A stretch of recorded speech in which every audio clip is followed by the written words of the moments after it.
Hello and welcome to AI4. Our next session is a panel titled The State of AI in Banking.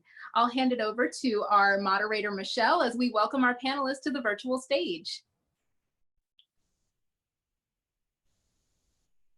All right, it's all yours.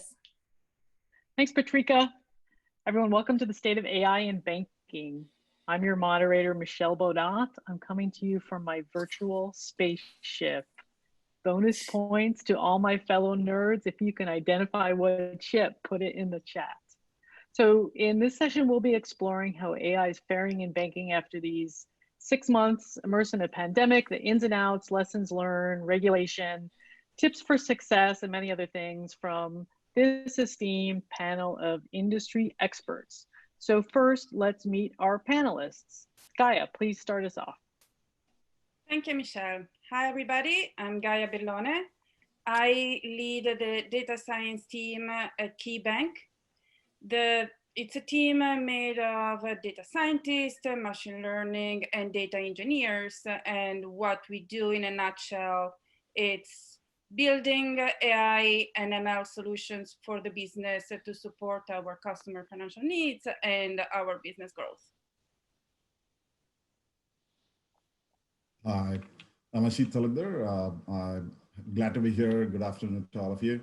So I'm the head of machine learning at Moody's Analytics. So my role here at Moody's Analytics is to really work across all the different business units at Moody's Analytics. We lead the AI strategy, and we basically work along two main aspects of AI, right?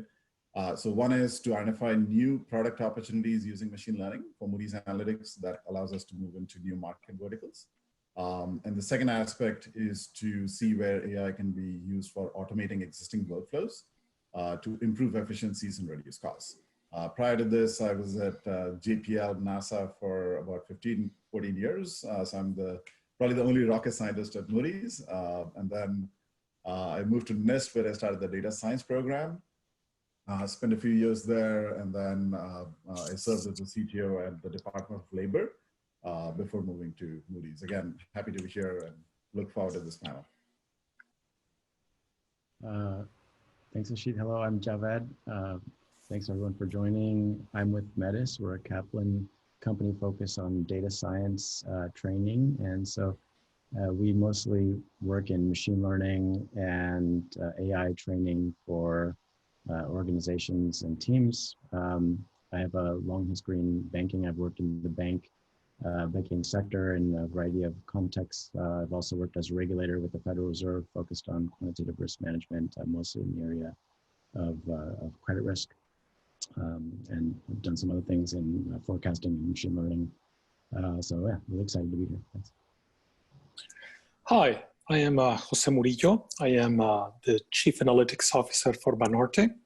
Banorte is the second largest financial group in Mexico and the most profitable in Mexico, and probably one of the most profitable in North America.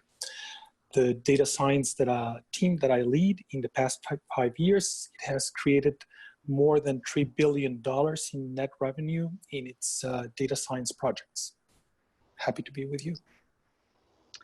Impressive. Thank you so much for joining us. So again, I'm Michelle Bonat. I'm the moderator. I head up AI innovation for digital at JPMorgan Chase, which is our nation's largest bank. And I help build, buy, partner on technology solutions to create next generation experience for our customers in the consumer and community banks, so both Chase brand and JPMorgan. So these views are my own. The perspective that I bring is as an innovator, leader, and hands-on practitioner of AI. I'm really passionate about solving big, impactful problems in financial services using AI. And I come from managing large global technical teams at Oracle, hands-on data science, AI, ML, NLP, deep learning, and full stack engineering. And I also founded my own alt data startup. And I have a quant master's from Kellogg in finance. So with all those perspectives, let's jump in with a quick yes or no question. And we should see a slide up here. Right, so quick yes or no.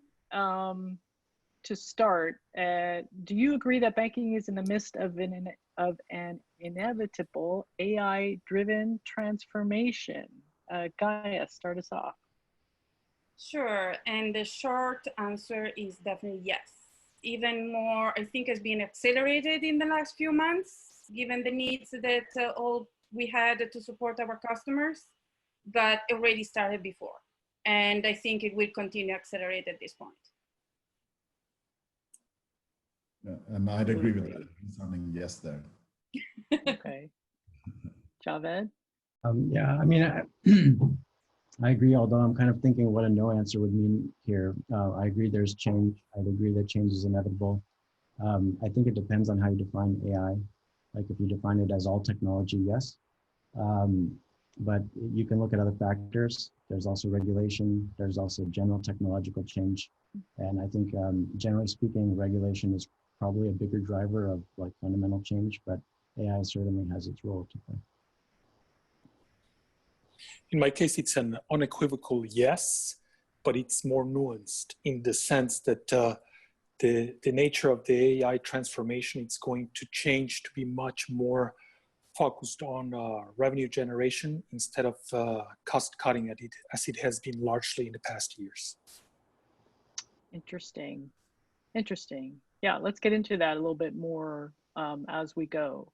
So next question. So Gaia, we'll go to you first. So in this time of COVID-19, have your AI initiatives become higher or lower priority? And I would love if you could share some examples with us. Sure, I would say definitely higher, but specific initiative. So one of the main problems that I think all banking had, or pretty much any kind of retail, they missed one of the main channels, which was the direct contact with the customers. So we started to have the problem of how to respond to our customer requests in a very short amount of time. And actually there's been a huge push in investing in AI to manage the customer experience. I think that was really what we saw while Jose was suggesting we should start to shift on cost cutting, from cost cutting to revenue. The first thing that happened in this period, it was how AI can really support the customer experience so that then we can actually help our customer in spending less time in solving very simple problems that usually they have to go to the banker, but really it's an expense for us, but also it's a very expensive for the customer time, while they could just be solved in a much better way through AI and ML. On the other side, one exciting part, for us, data is the most important thing. And usually the data that comes from the human-to-human interaction is terrible. Like it's usually the most awful data to work with. So now all these interactions instead are recorded from machines, and we allow us to really understand better our customer, their behavior, their needs, so we can always improve even more in working with them. Definitely. Does anyone else have any thoughts on that? Yeah, in our case, it has become a higher priority in two directions. The first is to have a further understanding of the risk profile of our customers. And it's something that has become an urgent matter at this juncture. And the second one is to have a much better understanding of the customer's deep motivations, in the sense that we can deepen and extend the relationship with those customers that might be having a hard time at this juncture, but they are really good customers and you don't want to lose them because of the liquidity problems that they might be facing. Sure, absolutely.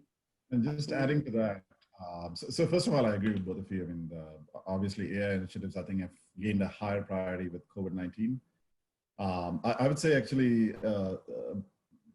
a bit sadly, perhaps, that because of COVID-19, I think the job of the CEO and the CTO who are trying to adopt AI and automation for the past few years, they hadn't been very successful just because there was lack of appetite, risk appetite, and even lack of inertia, right? But now COVID-19 has actually just changed the landscape.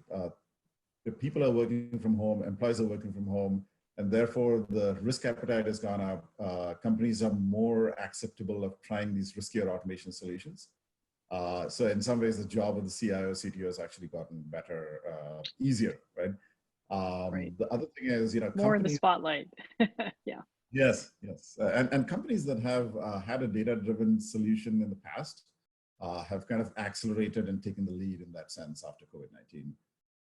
The other thing is that, Moody's is in the business of risk, right? Risk profiles after COVID-19 has changed dramatically. And in general, the finding has been that traditional statistical models, for the most part, don't apply now, right? Because things are so fast moving, cash flow situations have changed, and supply chain has changed, and so on. So that's where AI actually is coming in to fill the gap, because it can actually, using data-driven techniques, adapt much faster. And we have had some good successes in using AI to assess risk profiles much better using unstructured and alternate data. Right. Interesting. About that later. Yeah. So at JPMC, we make great use across the firm with virtual assistants, so digital AI robots, handling things like internal help desk, tracking down errors, routing inquiries. So, doing things at such scale, AI has been a great leverage point to, even accelerate those initiatives more, for sure. Okay, so our next question, Ashit, we'll look to you first on this. So where has AI made the most obvious impact within your firm? And do you have some specific examples you can share with us? Yeah, absolutely, happy to. So as I mentioned briefly before, we see AI helping along two dimensions, right? One is to improve the top line or increase revenue, as Jose mentioned, by using and introducing new products, right? And the other is to improve efficiencies and cut costs. And we've kind of seen it work both ways. So I would say that actually AI has kind of worked all the way across, from impacting the back office to the middle office to the front office, right? So getting to some specifics, the biggest impact that we see in the back office is in using AI to replace a lot of the manually intensive workloads that analysts spend a lot of time doing. Automation, right? Right, exactly. So, so there's a lot of, for example, in the area of spreading, right? Spreading automation. So spreading is the area where analysts take financial statements from loan applicants, and then they basically manually extract entries, financial entries from the financial tables.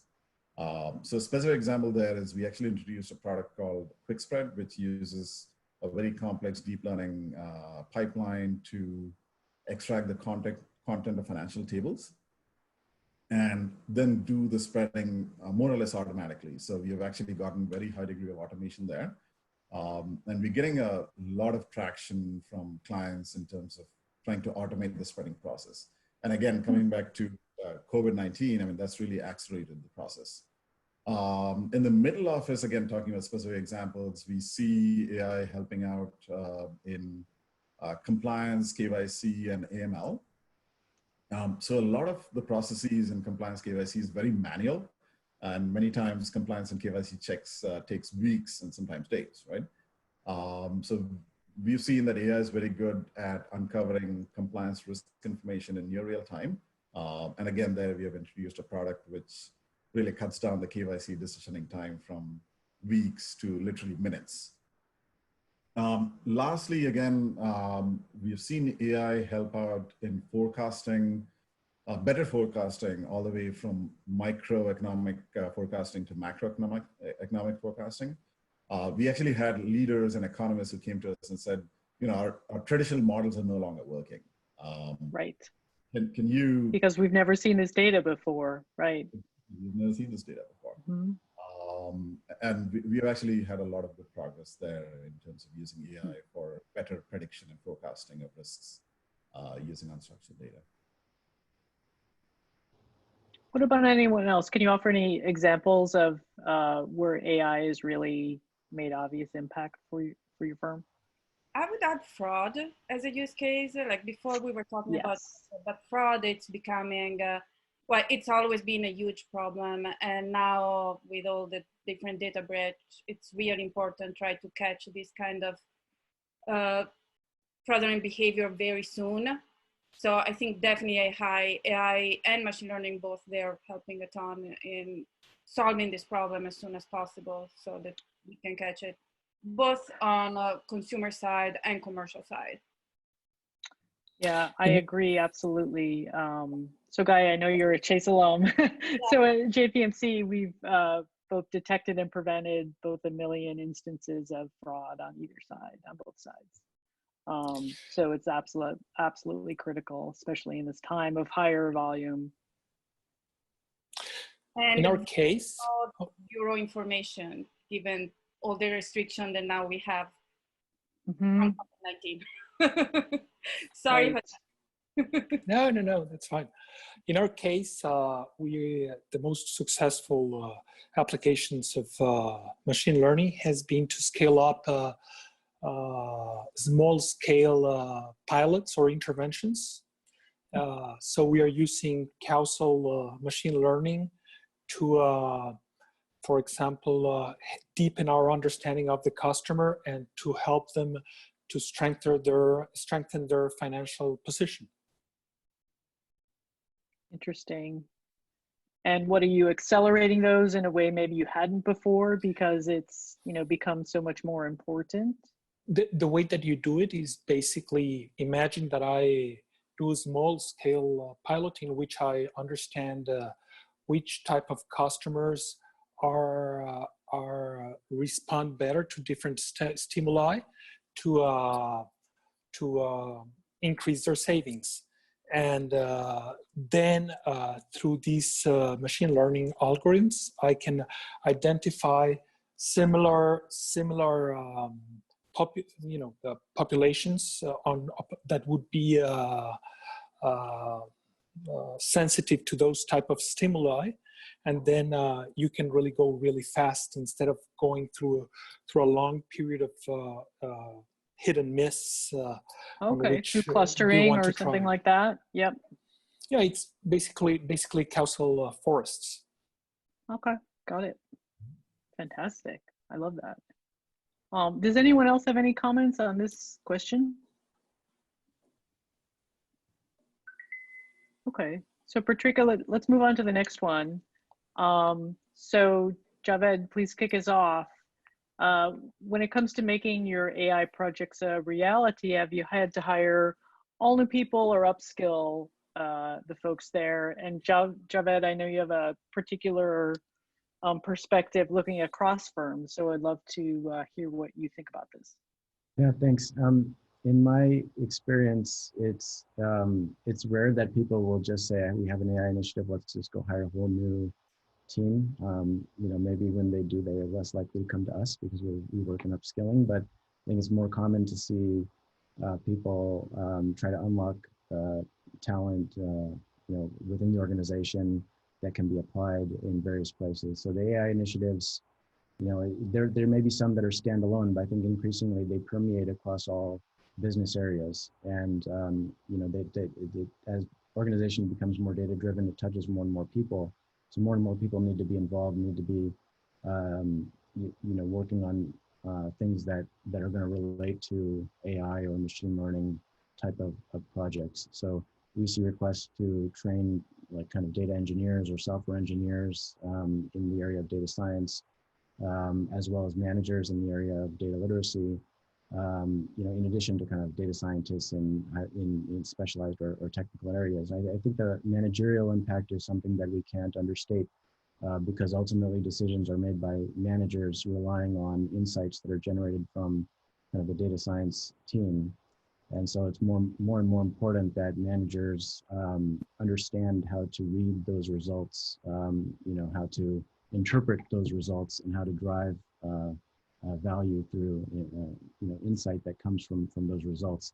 And that kind of rests on a certain amount of literacy and understanding of how these models work, what their limitations are, et cetera. So I think I mostly see upskilling. I think it's more common to see upskilling rather than hiring. It's also hard to hire, a large quantity of people in this area on short notice.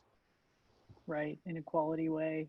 Yeah, so I'm wondering what other folks think about that, because my view is it looks great and straightforward on paper, right? But in practice, you say, how do you really take someone that's maybe doing deep data analytics and say, all right, we need 4 neural networks, just, maybe a CNN, LSTM, and, throw in 6 hidden layers and, stand it up in TensorFlow, and, we've got 5 days. So, without their soul getting crushed.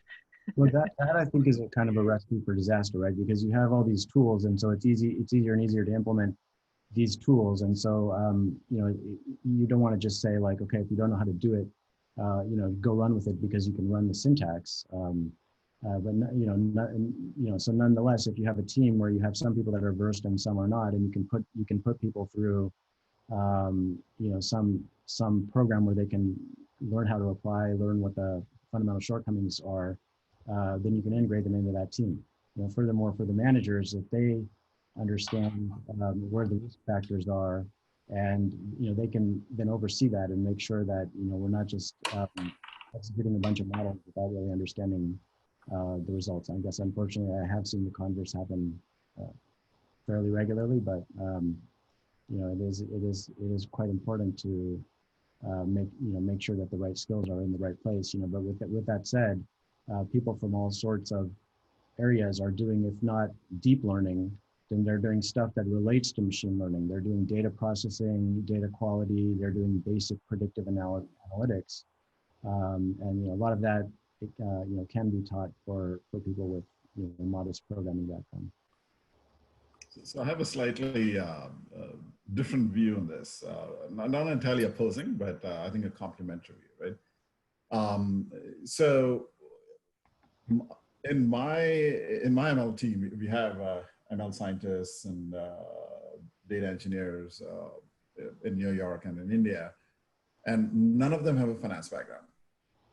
But however, what we do is we follow this hub and spoke model, where literally we have our ML engineers and system engineers actually work very closely with different business units.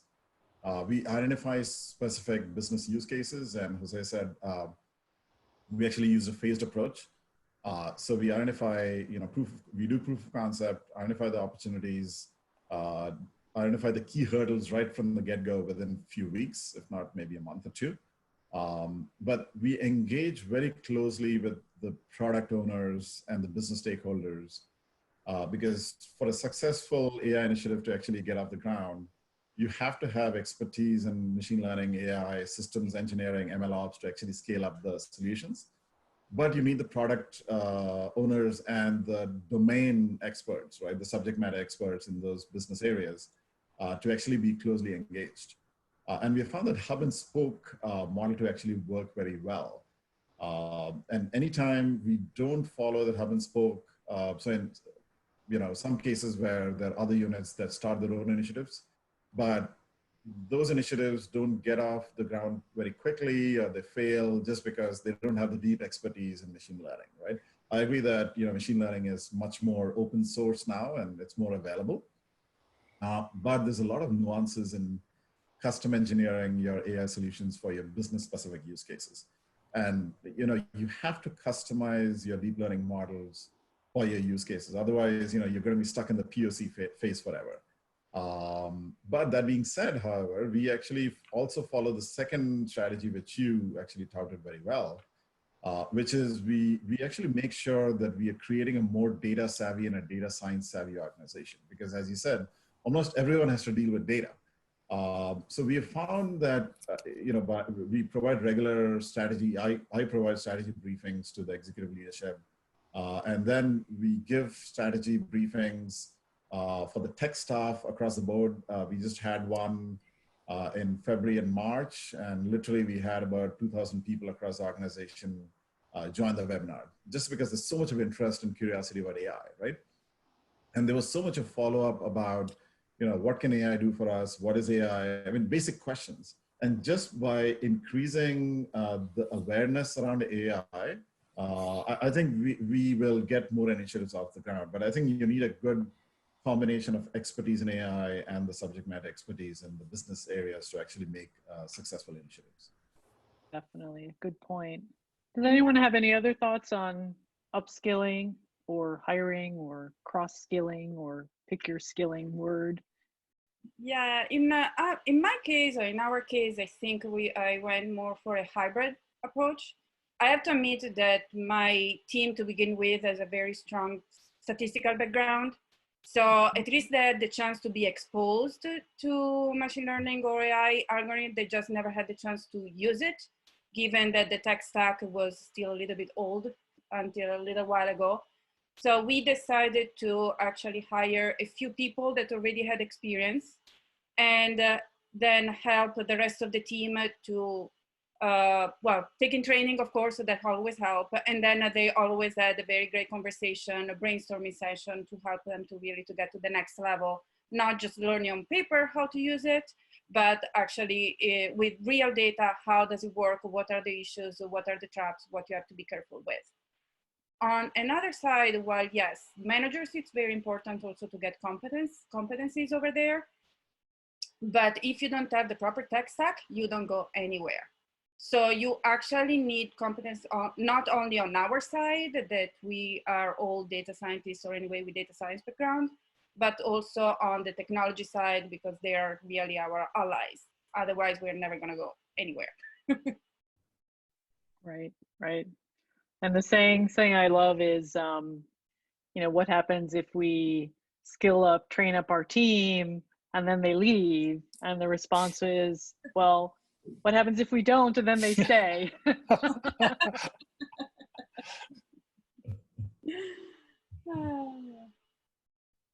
Right. So any other comments on this before we move to the next one? Yeah. Okay. So Jose, kick us off on this. So I'd love to hear in particular, your international perspective. So the question is, as a highly regulated domain, how do you see bank regulation changing again to incorporate the risks of AI? I think that we all agreed that the AI priorities have moved up, and that the transformation, if anything, has accelerated. So that means that the pace of disruption, it's also accelerating, and through a very difficult period that the world is going through. So people like us might be very happy that all our data science initiatives are really moving at a faster pace, but probably the rest of the world is going to be scared. And I think that regulation is going to be ramped up, without any doubt. Do you see certain areas of AI, ML pushing against regulation sooner, or how do you think of how does everyone think of how the progression may happen? Internal, external, how do you think about that? How do you prepare for it? I think that you're going to have a lot of external pressures, especially, and I'm speaking generally more from a global perspective. And I think that regulators are going to be really concerned about the admission models for credit granting admission models, that especially because credit is going to be tightened in this environment, and people just are going to be regulators would want to be sure that there's no discriminatory practices that institutions are going through. And I think that the internal response would need to be a much higher self-regulation on what you're doing, and to be really sure that so it means for every firm to be much more careful and stricter in the way that it's applying its machine learning techniques. Right. It'll be really interesting to see how that unfolds because, you know, as we know, some, for example, models are much more interpretable than others. So deep learning is, you know, by nature less interpretable than some of the simpler models. And so, you know, faced with more regulatory attention, you know, it will be really interesting to see how we make different choices or, you know, consider options than, you know, we may had in the past. I think that's a very good point. Yeah. Does anyone else have any thoughts on this or regulation in general? I could or bank regulator that Right. first, we've been through downturns before, we've been through situations before where we don't have the data, but there are some fundamental changes. For example, we're, you know, as a government, we're buying corporate bonds now. You know, the scale of corporate lending programs that are kind of regulatory driven is increasing. In terms of the standard areas like credit risk, we've been using advanced approaches for quite some time. And so if they get a little bit more advanced, I don't think that's necessarily a fundamental change. You know, regulators understand a variety of technical models. In the area of operational risk, I think there's probably a lot that will change because operational risk by its nature is less predictable. And so as new things emerge, there will be new features. But you know, I think one thing that's really happening with the regulation is it's not keeping up with the pace of technology in several ways. Bank charters are not being granted, in terms of access to credit, just the new factors that fintechs are using for access to credit are not entering the equation for regulators as much. So this is driving this boom in fintech and external competition with shadow banks and fintech lenders, and I think that you know, that's one of the interesting features where you know, that's increasing a lot. The share of the market that's going to fintech lenders and mortgage lending and personal loans and other areas, you know, is going up quite quickly. And with generational changes as well, and then disruptions like COVID, you know, that will probably accelerate. So that's something that banks face in terms of kind of a threat to their main business. That's kind of indirectly driven by the regulatory framework. Right. Right. Interesting. Mm-hmm. Do you guys think that there is actually consensus on the definition of AI between practitioner and regulatory, the regulators? Like, I don't feel that we are always on the same page what we mean by AI and what instead the regulators really mean by it. So it could become a little harder to understand and what they're trying to regulate. Do you mean Gaia by AI or just advanced? I mean, AI, like it's a term, people use it differently.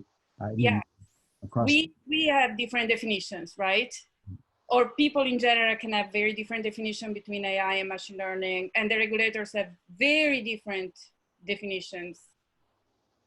It's the way it's used, or is the algorithm per se? Yeah, but I mean, if you have a model that's being evaluated, right, that model will use some kind of advanced approach, whether it's a regression model or a neural network model, or it uses something that's more advanced. You know, that's not necessarily a new phenomenon. You know, you can use new models and new approaches. That's been allowed under the regulatory framework for quite some time. And, you know, there's ways to evaluate through backtesting whether new approaches work. And, you know, I guess on the credit risk side, I think it's maybe not quite as controversial, but then in terms of operational risk, you may say, okay, what is the new risk from AI? And there, if you have widely differing definitions of what AI is, then the type of risk that are covered might be different. In my case, I think the algorithm shouldn't really matter. It's really the use of it. Because the problem with AI usually comes up when you have the model that is trained in real time. So can you really prove that you are safe? If we just do everything offline, then it's easy. Then it's going to be like the results are going to be consistent. So it's the old way of approving a model, right? But if everything keeps getting trained in real time, it's much, much harder for the regulators to feel comfortable with it. Yeah. In general, I mean, I agree that the regulations have not kept pace with technology. They're slowly trying to catch up. I think it'll take a little bit more time. There's been some recent movement around some regulations or beginnings of regulations, right? So the Consumer Financial Protection Bureau, the CFPB, they issued some guidance around how machine learning models, when they're used for underwriting processes, at least they should be able to answer basic questions, like what data was used, was found to be relevant to creditworthiness, right? And then how were they weighted? If we had 2 pieces of data, 3 pieces of attributes, what are the weights assigned to each attribute? So, touching on what Michelle said, I mean, the explanation part of these machine learning models for credit and underwriting and lending is actually a big deal. And that's really where CFPB wants to try to get some answers on. Now, interestingly, actually, there was another white paper by the Office of Research at CFPB where they actually predicted that the use of unstructured data or alternate data, right, could actually, if used successfully, could actually provide credit to about 45 million people who actually are not able to access credit lines right now, just because they don't have bank accounts, right? Or they've just moved in from a foreign country and they don't have a credit history, right? And they actually said that if it's used properly, then alternate data is actually going to be very useful. And then some backup studies around that have actually verified that hypothesis. So there's a lot of movement and interest along it. Again, it's moving slowly. In insurance, not specifically in finance, but in insurance, there's actually been 2 regulations that have come up. That is that insurers, when they collect data and put it into machine learning models, they have to confirm that the data source was collected safely and basically adhered to all the data privacy regulations that have come up recently, right? Oh my goodness. GDPR and so right. on, and CCPA. And then they should be able to explain again how the data sets, how the alternate data was used now to improve the machine learning models for insurance underwriting. So there is movement, which is good to see. Now, I think what will happen is that there'll be a lot of self-regulation going forward.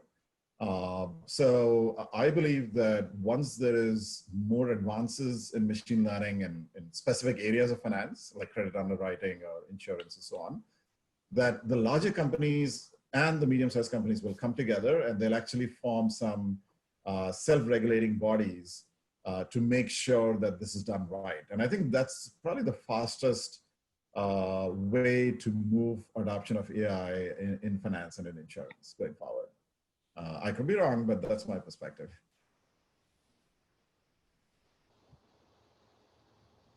Yeah, interesting. So we're going to, great comments, thank you. We're going to keep moving. And we had talked about a question on third-party vendors. Maybe we can address that in the chat in the interest of time. So I'd like to go on to the next question on lessons learned, and then we'll do some wrap up. So because I feel really, really strongly about this one, and I'll offer some comments to start with. So what are some key lessons learned to make AI successful in a banking environment? So this is something I think about a lot, and I work in a very, very large organization with many, many smart people, but not everyone is an AI expert. And so I found that I've really,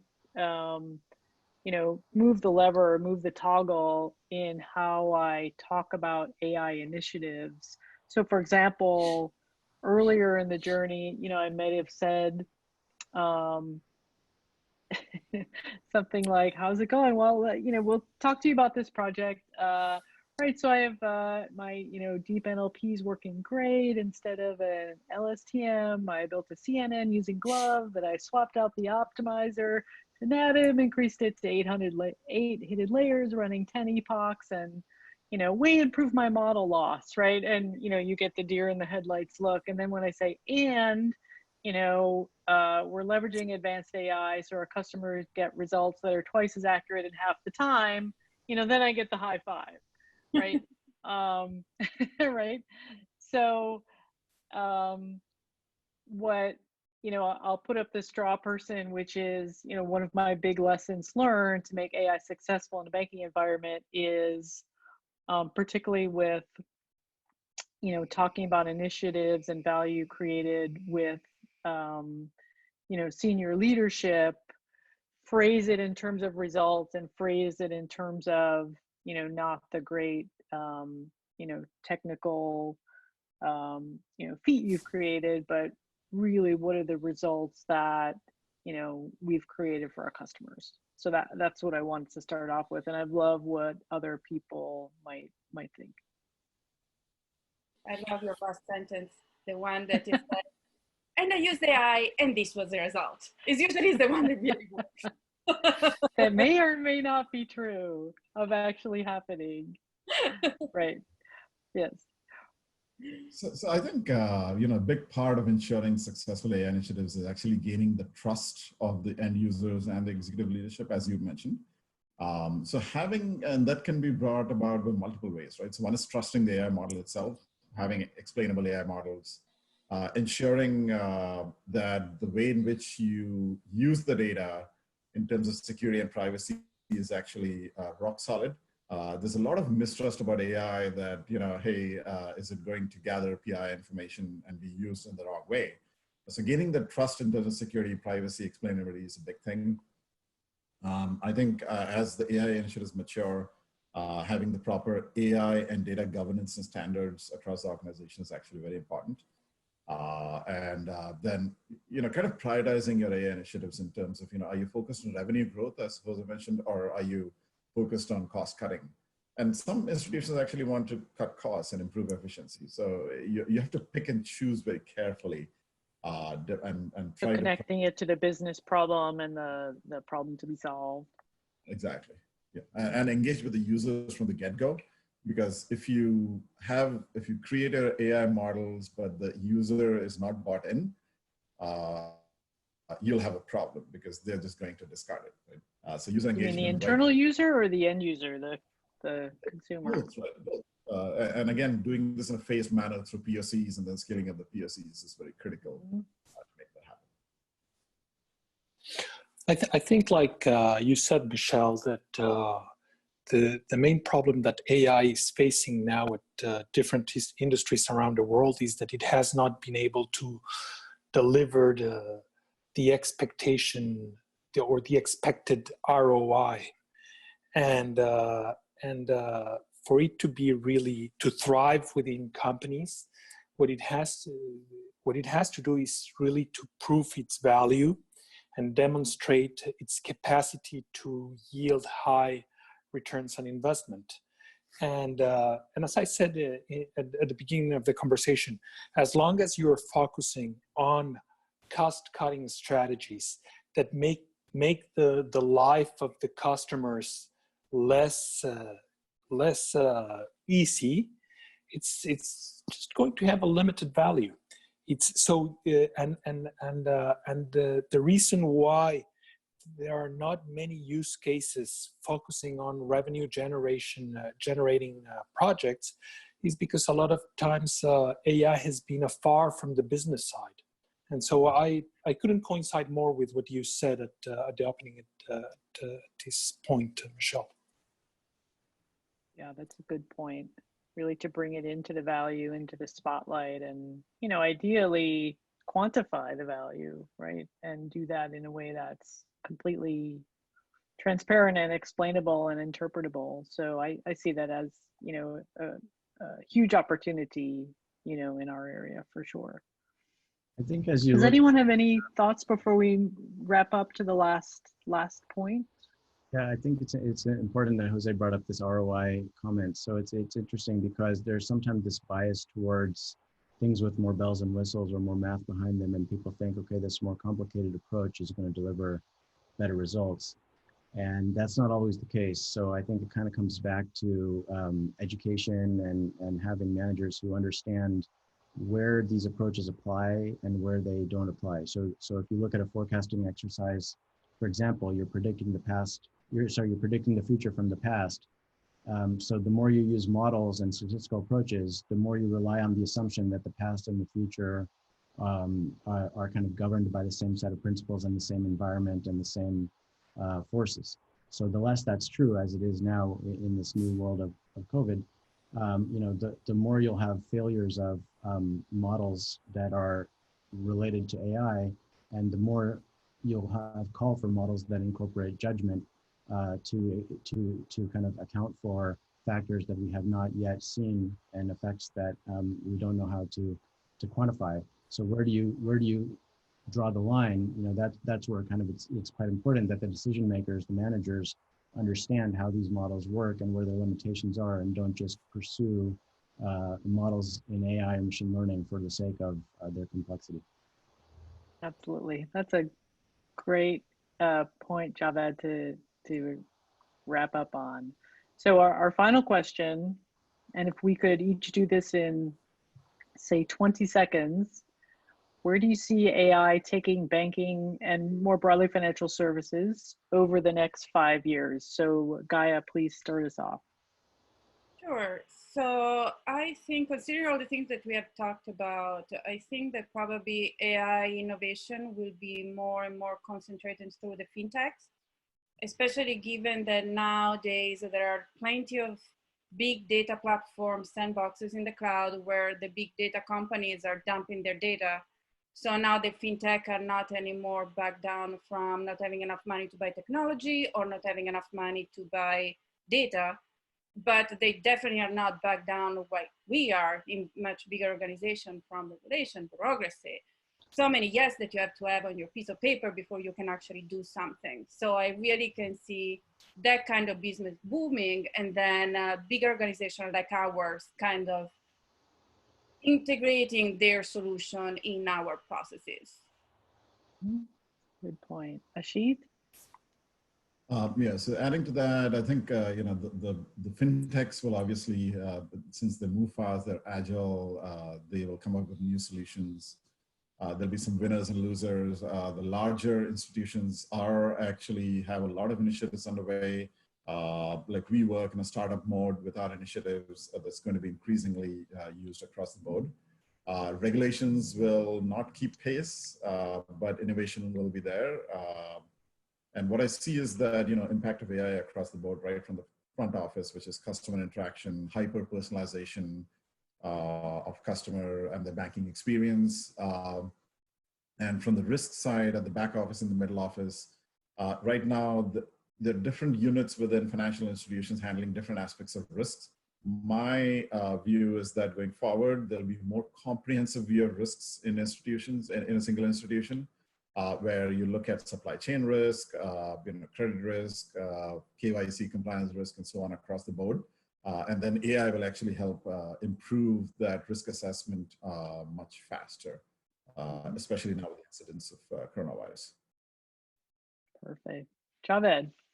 Yeah, so I think we've seen increase in market share for the fintech companies and shadow banks that are kind of encroaching on traditional banking models. The core of banking has always been, that banks have this cheap source of financing in terms of deposits. As these other organizations grow and try to compete along these fundamental lines, and we also have the tech fins, in other words, Google and Amazon and Apple kind of getting into this area. We have large companies that are kind of participating along the sidelines of traditional banking markets. I think they're going to try and push further and kind of access that source of cheaper financing of deposits. So we'll likely see from some of those growing technology companies, pushes to acquire banks, pushes to get into the deposit gathering game one way or another. And so maybe, I don't know how fast it'll happen, but over the next few years, we'll likely see push towards acquisitions. And it may get to the point where it's problematic enough that the regulators kind of have to step in and kind of stop all the banks from being absorbed by large tech firms. And Jose, take us home on the question. So I think that successful banks will be using AI for one main purpose, and that is to develop a highly personalized relationship with its customers, with the aim of being able to distinguish which are the good customers and to increase the customer lifetime value that it has with the customers. So this high personalization that Ashit talked about earlier, I think that's the main focus of the banks, and they will, it's what it's going to allow them really to deepen and extend the relationship with the customer. Well, thank you for all your comments. I enjoyed hearing your insights tremendously across all of these areas, and we will need to get back together in 5 years to see how this has played out and how all these good predictions actually are happening. So thank you very much. Thank you, Michelle. Thank you, Michelle. Thank you, everybody. Thank you so much to all of our panelists. A big virtual round of applause from our virtual audience. We appreciate your time and we appreciate your incredible insights. All right, if you are looking for your next session, make sure to check out the program page. And now's a great time to connect with your peers with virtual networking. So take the time to check out that page as well, and we'll see you around. Thank you.